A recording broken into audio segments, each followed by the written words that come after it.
And gentlemen, for Detroit Polish TV and ringpolska.pl, it's Rafał Nowakowski. We're speaking with Sugar Hill, the first trainer of Manuel Stewart. How you doing, sir? Doing good. How about yourself? I'm doing great. We're here at the famous Kronk gym. How is everything going in this facility? Everything is going good. You got a lot of good fighters here from all over the world. We got two Polish fighters here. You got Ronald Hearns, son of Thomas Hearns here. Greats like Andy Lee, Jonathan Banks, and a few other guys in the gym that's pretty good. Adonis Stevenson is another one. He's from Montreal, Canada. So that's why I say you have a few guys from around the world here. This legendary gym is known, like you're saying, all around the world. I wanted to thank you very much for such a nice welcome of the Polish fighters. You're training them. It shows like you're showing a lot of heart and your techniques and improving their fighting styles. Well, that's true. You know, I've been under Manuel Stewart for, I guess, my whole life. He's my uncle, so I've been watching him train fighters and just been learning as I go. And, you know, that's what he taught me was the basics. So I try to give these guys a good basics, good foundation. And most of the guys know how to box, you know, already, but just certain little basic little things that other coaches may miss out on is what I gather, and put it, you know, into their arsenal. I remember watching a Rocky IV movie, and when Rocky was getting like more money and his trainer was telling him like, you're getting soft, I know you guys are not making the same mistake. I'm looking at this gym, it looks hardcore, it looks like you guys are sticking with the basics, it looks beautiful.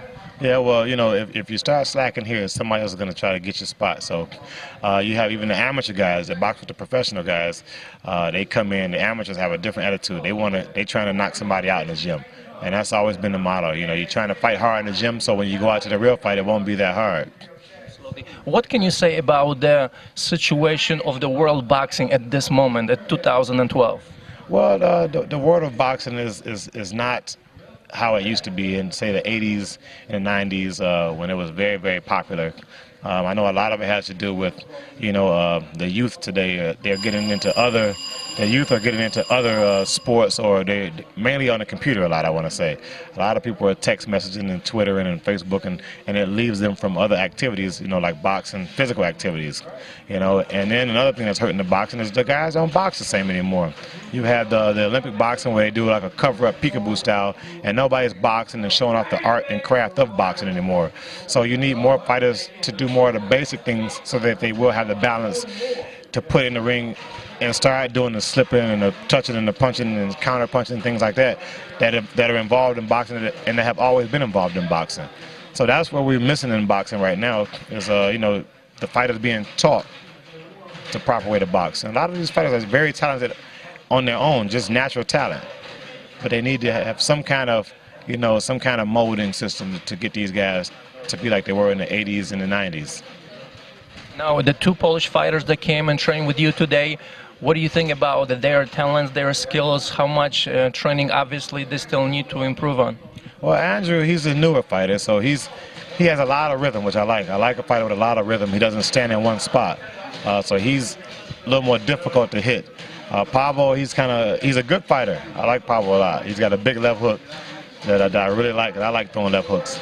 And he's more of a strong offensive fighter, and he's a quick fighter, but he doesn't use his quickness on his feet, and he doesn't move his head enough. So that's something that we've been working on, is his footwork and his head movement. And it's just something I guess he just hadn't really known.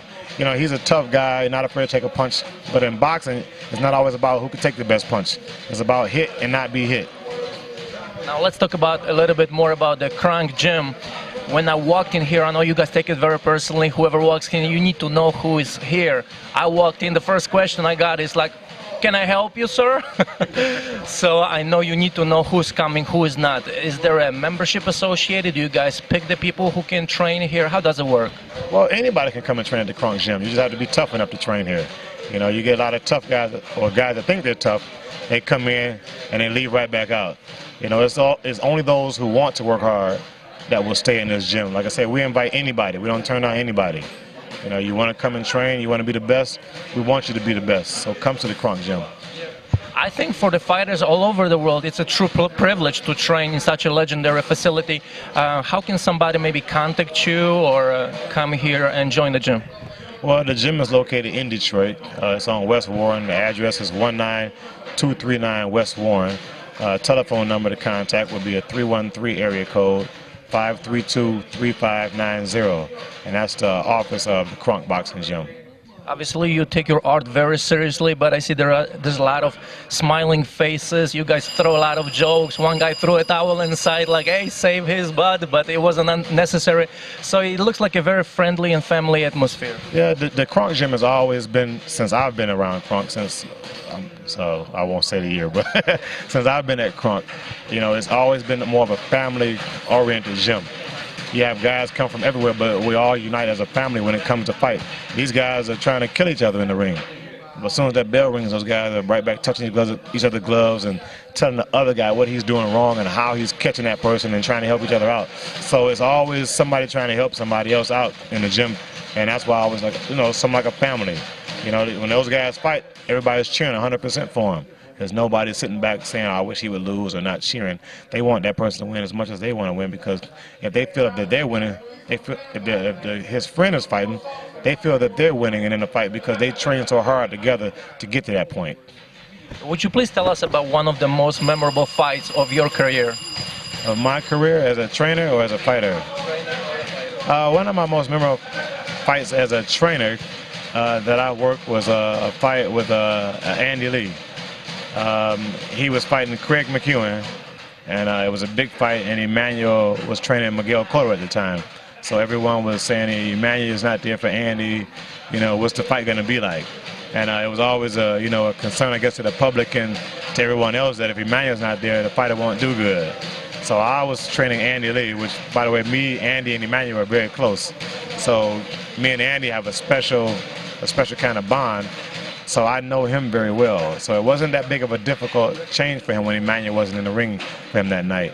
And Andy started off winning the fight. He caught Craig with a big right hook and hurt him. And for the rest of the fight, that was in the first round, and for the rest of the fight, Andy kept trying to throw that right hook, and it wasn't landing anymore. And by this time, Andy's losing the fight. 7th, 8th, 9th round. I mean, we're losing the fight, so it's only a 10-round fight. So in the 9th round, I told Andy, forget about the right hook. You're losing the fight. I said, dig down. I said, I need you to throw the left hand right in the middle. 1-2s, 1-2s, with 2 southpaws. He started throwing the 1-2, and he knocks him down in the 9th round. And we're still losing the fight. We need a knockout to win the fight. He goes into the 10th round. Andy stops him in the 10th round and come back and make a big victory. Sir, thank you very much for this moment. Ladies and gentlemen, for ringpolska.pl, it was Rafał Nowakowski. As you saw, we were speaking with Sugar Hill. Sir, thank you very much for this information. Thank you very much. Good to have you here, too. Maybe we can get you in and do some boxing and moving around. Thank you.